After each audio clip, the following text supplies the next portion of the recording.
I guess everybody's here. We'll get started. Good evening. Thank you all for coming. This evening we'll be giving out an update into the officer-involved shooting that occurred on State Road 333 near Cedillo Hill yesterday. Before we get started on the update, I would like to introduce the Department of Public Safety Cabinet Secretary Jason Bowie, who will be giving a statement.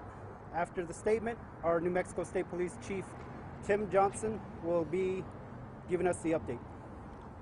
Deputy Secretary. Appreciate that. Thank you very much.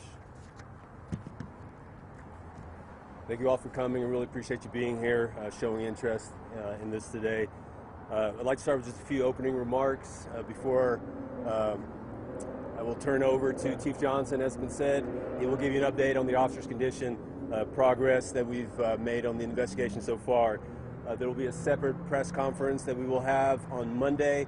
We will likely do that with the 2nd Judicial District Attorney, Raul Torres, and we'll talk about what prosecution might look like for these offenders. And so I just wanted to make sure we put that out preemptively. Before I start, I just want to preface that I don't mean my words to divide. In fact, I hope the opposite is true.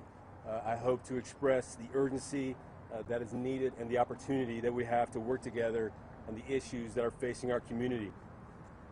My message as it relates to crime is this: what more do we need to see in our communities before we can agree?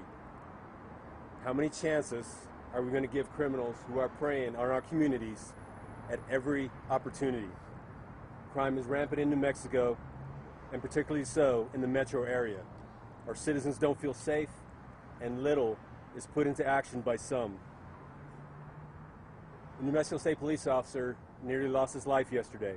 This is all too familiar to us, as just a year ago, we lost one of our brothers to gunfire, very similar to yesterday. In the last 24 hours, police officers have been willfully and dutifully placed themselves at substantial risk to apprehend those responsible. They do so because we recognize that those who are willing to murder or attempt to murder a police officer are certainly the greatest danger that our community can face. So I'm asking, are we unified on issues or are we not? The community is pleading for change from lawmakers. And I would remind everyone that lawmakers are also duty-bound to care for the very communities that they represent, though some don't seem to have an appetite for meaningful change. Holding our most violent accountable does not seem to interest some of them. I would remind those who are in a position to make meaningful change that the words mean nothing without action. The governor has been leaning forward into violent crime issues. This has been demonstrated time and again as we have sent state policemen to this very community to address the violence that's been inflicted on this community. And while we've received criticism for that, you can walk up and down Central and speak with business owners and people who live in that community and their appreciation for the state police coming here time and again. The governor has introduced crime bills to address gun violence, yet what we're seeing is pushback on legislation that would address these very issues that we're facing. In this investigation alone, Chief will testify here shortly and will tell you that we have arrested many people, outstanding felony arrest warrants, long criminal histories, and in the process of those apprehensions, found with stolen vehicles and stolen handguns. Felons in possession, those exact issues that we're looking to address. I want to commend for a moment the men and women who, despite it all, remain committed and answer the call for service each and every day. Whether they're in municipal policing, state police, sheriff's department, their daily commitment and sacrifices have not gone unnoticed, and I want to thank them. We can't do it alone. These are bipartisan issues. And without action, whether it's 2 years, 3 years, 5 years from now, we're going to be in the exact same position that we are today as it relates to crime, if not worse. So like I opened with, I don't mean for my words to divide anyone.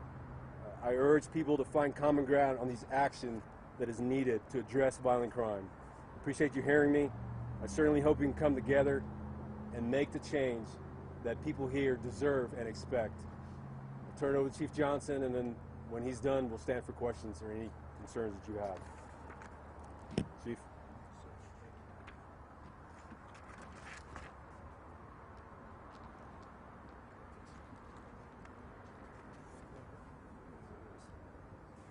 So good evening. I want to cover three things before we get into the facts of more facts from yesterday and some facts from today. But I think of most importance to our community, to our agency, is that our officer went home this afternoon to his family. So he'll be recovering at home now with his wife and his kids, who just yesterday morning he kissed goodbye, not knowing what his day would look like. And I'm certain that upon arrival today from the hospital back to his home, that kiss to his wife and kids probably felt very much differently than it did yesterday morning. And I don't know that it should be. Nobody should have to go to work and have to worry about that. I think the Secretary hit on it, what our community is, what appears it's headed towards. Not all of it, but the criminal element of it, which we'll get into in a moment. He shouldn't have to worry about that leaving the house in the morning and be that much happier when he gets home. So, again, all work together to try to figure this out. Somebody needs to. Number two, I'm beyond honored and humbled to be the chief and the spokesman for the state police. I probably don't deserve such an honor. I've told y'all that many times. I tell anybody who will listen that I probably don't deserve that, but I am today. So to tell you this, that the men and women of this organization show up time and time again for communities we don't even have primary jurisdiction in, like the Secretary said here in Albuquerque, but to show up time and time again. The decision our supervisor made yesterday, think about this. As he is there, the decision he has to make is seeing his family that night or protecting yours. He chose yours. Please remember that. So back on our organization, I'm beyond amazed at the work ethic. These folks have been working 36 hours straight since yesterday morning to find these folks and several more, to put them away, so hopefully all of you can rest tonight, safely rest tonight. So again, beyond honored, humbled, proud of the finest law enforcement agency in this state and this country. And I also want to thank the other agencies that have provided nonstop help since yesterday morning at 8:17. APD, Bernalillo County, Santa Fe, the FBI, all the federal agencies. There's too many to count. Non-stop text messages, emails of where they can help, and boy did they. So we'll get into the facts. Released a picture last evening I know that all of you got. Based on that picture, we received some information back from a concerned citizen that they were able to identify that red-headed lady in that photograph. With that information, our folks typed up search warrants for a house in Mcintosh, New Mexico, which is in Torrance County. Set up on the house as they're watching it. About 8:30 this morning, vehicles started to leave that residence. The first vehicle that left, once it got to Moriarty, we stopped it. A gentleman by the name of Matthew Mitchum, driving that vehicle, in possession of a stolen firearm. I'm sure we're all surprised. Two other vehicles left shortly thereafter, one being a Tahoe, which we were unable to make a traffic stop on or have contact, and the third one was an F-250, driven by a Mr. Daniel Brannick, who we had to chase from Mcintosh all the way into Albuquerque, which ended on Central and Juan Tabo. F-250 was stolen. I'm sure we're all surprised. He too had a firearm. I'm sure we're all surprised. And he's a felon. There's another shocker for you. That's not even the two people we're looking for. Simultaneous to the pursuit, we make contact with the folks in the residence in Mcintosh, and that's where we find Caleb Elridge, aka Creeper, and Alana Martinez, who are the shooters and the girl from yesterday. It would be a surprise to you to know that Caleb has a violent criminal history. I think I mentioned that yesterday. We've all read that book, of shooting at or from a motor vehicle, causing great bodily injury, aggravated fleeing, which is what he did yesterday, and assault on a household member. Those are the few that I jotted down. So he was arrested this morning, and he's going to be booked for assault with intent to commit a violent felony on a peace officer, tampering with evidence, aggravated battery on a police officer, and shocker, felon in possession of a firearm. Both of those people will be booked. Alana will be booked on harboring a felon, and we are still looking for several people who may have had involvement of getting them from the scene, or anybody who made contact with them from 8/17 yesterday morning until we arrested them today. We will find every single one of them, and they can expect a knock on their door from the state police. If you had anything to do with these two, or assisted them in any way, you can rest assured in the next couple of days we will be at your house as well. So I'll close with that. Again, very happy that our supervisor is home resting with his family. That's most important. And again, can't thank our personnel enough. All of you being here too, you helped us obviously, so we appreciate all of you being here too. And that's all I have. You okay? Oh, I thought you asked something. I'm sorry. When are you guys going to clean house and get rid of the actual bad officers? Okay, sir. What? I don't know that it's the proper time for that, but everybody's working hard. Everybody's working hard to figure out who those are and get rid of them.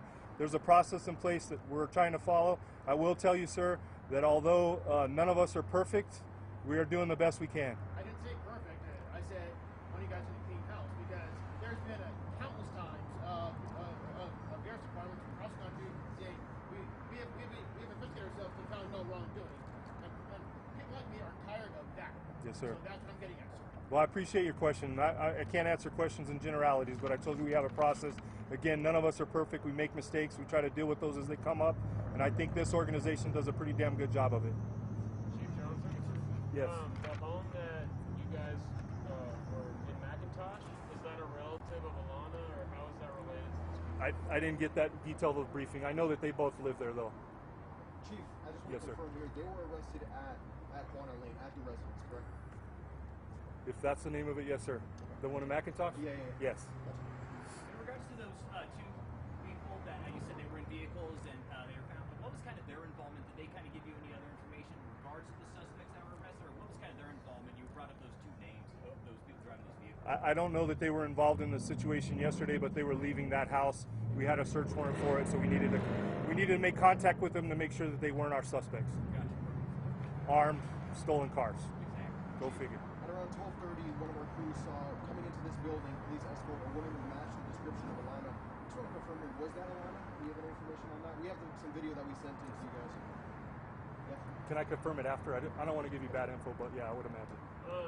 Where are they being booked? Like, what detention center? I would imagine in D.C. Okay. Just talk again about, the efforts like you were saying, and a lot of work has been going into, the last 24 hours, and here we are, leading to this. If you wouldn't mind just talking a little bit more about just all the effort that went into finally arresting the suspects. Yeah, I mean, obviously yesterday was a little bit more difficult. We didn't have as much info to go on, so what we had was the vehicle and a little bit of evidence from the convenience store. So the vehicle, we made an arrest last night, which I'm sure all of you saw when we gave the press conference. We thought that was the person. However, that turned out to be, we got to that gentleman based on the vehicle registration being sold, all those things. So we find him thinking he's a suspect. Doesn't turn out to be, but he has felony warrants and a history. I was going to say the two people that we were questioning yesterday. We heard that yes, one of them was arrested for having a warrant for something separate. If you Yes, wouldn't sir. mind just saying, what kind of happened in regards to that situation.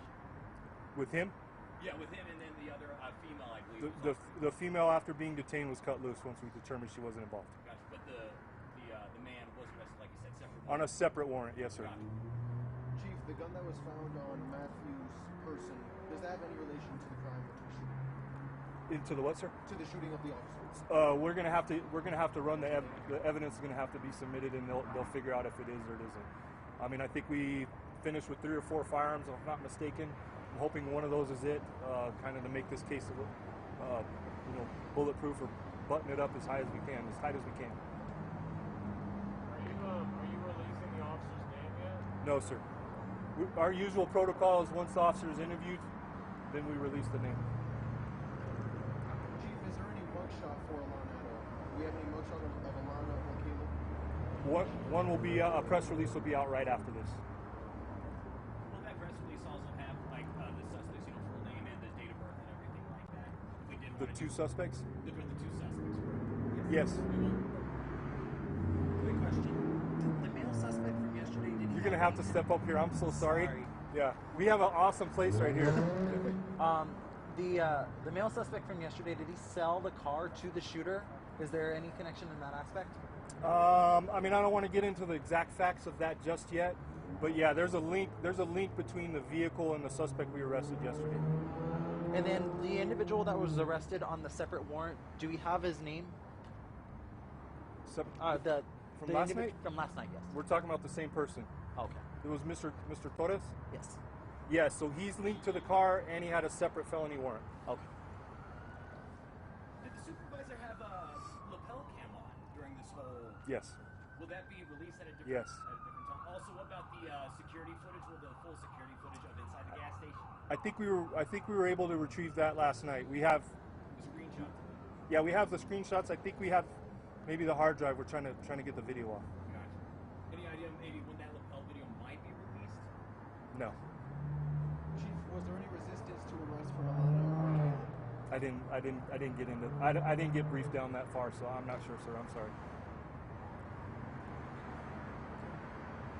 I guess what's kind of the next steps moving forward in regards to this investigation? Anybody that assisted them between 8:17 yesterday morning and the time of arrest will be knocking on their door. That's the next steps. Is there any estimate of how many other people could be involved in possibly helping them out? I didn't get that far down in the briefing, sir. I'm sorry. I know there's several still outstanding. Oh, the other thing was, are we aware of how, from when they fled from the scene following the shooting, how they were able to arrive at the house? Do we think that they walked, vehicle, picked up by someone? Any kind of theories at this point? We got a couple different theories, or not theories, maybe tips that they were picked up by someone, and we'll be knocking on their door soon. And then again, real quick, I kind of missed this first part. You said there's another press conference on Monday. Do you want to explain a little bit more about that? That is correct. We'll meet with the 2nd Judicial District, Raul Torres. We'll have a conversation of what prosecution may look like for these offenders. Naturally, if it's a felon already and felon in possession of a firearm, there would be a possibility that we would adopt federal charges. And so those are the conversations that we need to have. Certainly. With that, Thank you, guys. Thank you. Sorry, I apologize. Sure, One more certainly. question from Dusa. They said, Please. have the suspects said anything in regards to shooting the officer, or are they sorry? Have they talked or anything? I was told we had full confessions from both.